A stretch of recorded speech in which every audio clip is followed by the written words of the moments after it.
demand. We demand. We demand. Trump, Pence. Trump, Pence. Out now. Out now. In the streets. In the streets. Until they're gone. Until they're gone.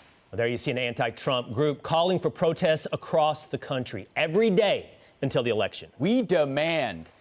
Here to react, founder for the Center for Urban Renewal and Education, Star Parker. Star, thank you so much for being here this morning. So this group, Refuse Fascism, I don't know if that's a branch of anti-fascism or Antifa. Regardless, they say they're gonna protest in 23 cities until the election.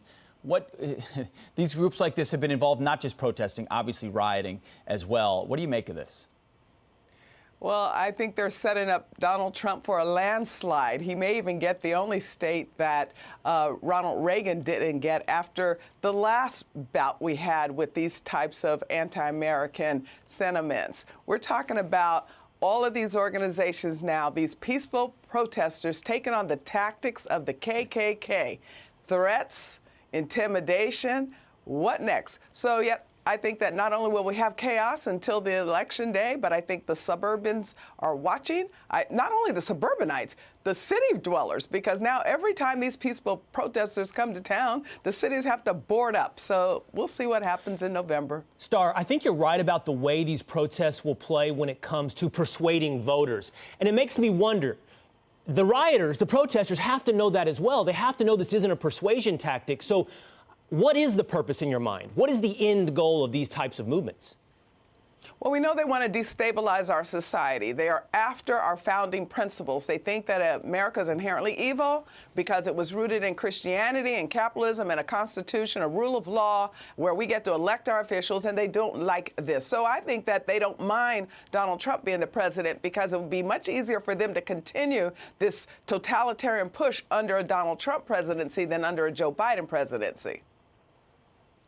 Star, let's talk about Kamala Harris. She recently came out and condemned the riots. Check out this tweet from her on August 30th. It reads, "I join Joe Biden in condemning this violence. This cannot and must not be who we are. Americans deserve a president who will heal our country and bring people together, not fan the flames of hate and division." Now, this side by side with a tweet that she wrote on June 1st that promoted the Minnesota Freedom Fund, if you remember, which was a fund that bailed out protesters, is interesting. Check out this tweet from June 1st. "If you're able to, chip in now to the Minnesota Freedom Fund to help post bail for those protesting on the ground in Minnesota." So, Star, is there a contradiction here? Is there hypocrisy going on here?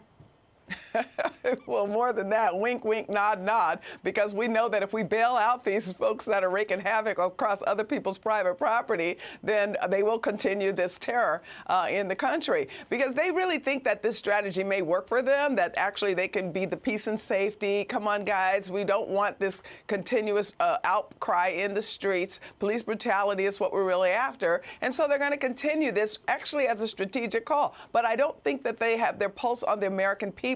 The American people want Donald Trump's leadership because it's about law and order. It's about a rule of law. So, you know, she can continue to play both sides, but they will get beat in November. That's a stunning hypocrisy from Harris. Star, I have to, let me go back to one question, one of your answers just now. If the purpose of these protests and riots is not persuasion, and you suggested they actually might like to see a Donald Trump presidency so they could continue this methodology, what do you think would happen if Joe Biden won the presidency? What would happen to all these protests? What would happen to all these riots?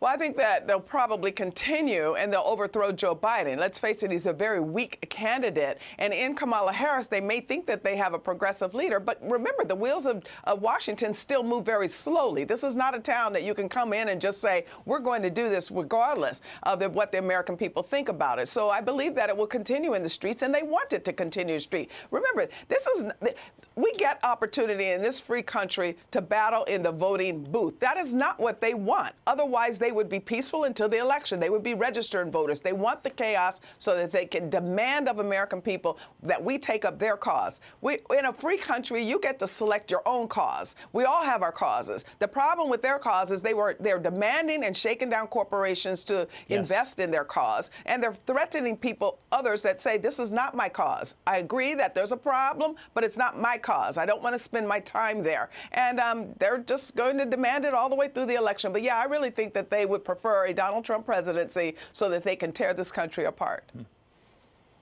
Yeah, you know, Star, we've been talking about this in the context of the national election. It'll be interesting to see also if there are consequences for local politicians in their local elections, many of whom have just abdicated leadership completely. So that remains to be seen as well. Thank you so much for being here, as always. You're welcome.